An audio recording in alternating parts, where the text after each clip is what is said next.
બપોરના રામ રામ બધાને.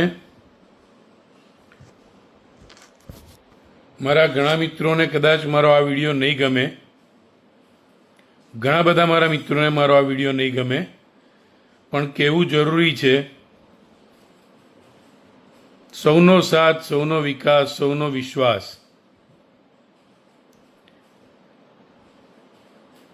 આ વાક્યને આપણે સૌએ સાથે મળીને ખરેખર ચરિતાર્થ કર્યું છે? ના. અચાનક થતા અનરાધાર વરસાદને આપણે સમજી શકીએ છીએ કે કુદરતનો પ્રકોપ છે અને કુદરતને કોઈ ના પહોંચી વળે. પરંતુ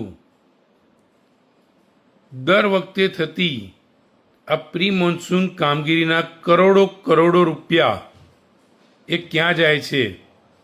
એ એક નાના ગામથી લઈ અને અમદાવાદ, સુરત, રાજકોટ, બરોડા આવા મેટ્રો સિટી માટે પણ મોટો સવાલ છે.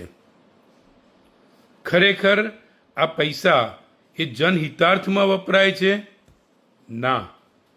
ક્યાં વપરાય છે એ કોઈને ખબર નથી. આ વરસાદમાં તમે વિડીયો જોતા હશો, નવા બનેલા પુલો, રોડો, ભૂવા પડવા, આ બધું હવે સામાન્ય થઈ ગયું છે. શું ટાઉન પ્લાનિંગ ઓફિસરો, સિટી કમિશનરના ઓફિસરો જ્યારે નવી સ્કીમો બંધાય છે, સોસાયટીઓ બંધાય છે, ત્યારે જોઈને પરમિશન નથી આપી શકતા? પણ વ્યવહાર સચવાઈ જાય છે. શું સચવાઈ જાય છે? વ્યવહાર સચવાઈ જાય છે અને બાકી બધા પછી દુઃખી થાય છે. સાચી વાત. આ વ્યવહારમાંથી બહાર નીકળો. અંગ્રેજોના સમયમાં બનેલી આપણી ડ્રેનેજ સિસ્ટમ હોય, આજે રાયપુર હોય, ખાડિયા હોય કે સિટીના કોઈ બી એરિયા અમદાવાદના હોય કે જ્યાં અમદાવાદ ગુજરાતના બીજા શહેરોમાં આ અંગ્રેજોએ બનાવેલી ગટર યોજના છે ને, ત્યાં કોઈ દિવસ પાણી ભરાતું નથી. બનાવેલા જૂનો પુલો પણ આજે તૂટ્યા નથી. તો મારી સર્વ સરકારી મિત્રો, અધિકારી મિત્રો, મારા ભાજપના સાથી મિત્રો, બધાને કહું છું, વ્યવહારને સાચવવાનું દૂર રાખો. તકલીફ જેને પડે છે ને એને ઘેર જઈને પૂછો કે એની શું હાલત થાય છે. એ નાનો વેપારી, એ નાનો વ્યક્તિ કે જેના ઘરમાં પાણી જાય છે, જેની દુકાનમાં પાણી જાય છે, એ રોજ્યું રડનારો કે જેની મૂકેલી વસ્તુઓ ખરાબ થઈ જાય છે.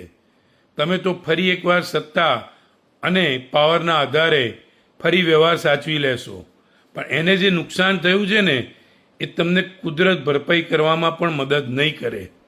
જાગી જાઓ, આંખો ખોલી નાખો. કહેવાતા અમદાવાદના રીચેસ્ટ વિસ્તારો, ગુજરાતના રીચેસ્ટ વિસ્તારો પાણી થયા છે.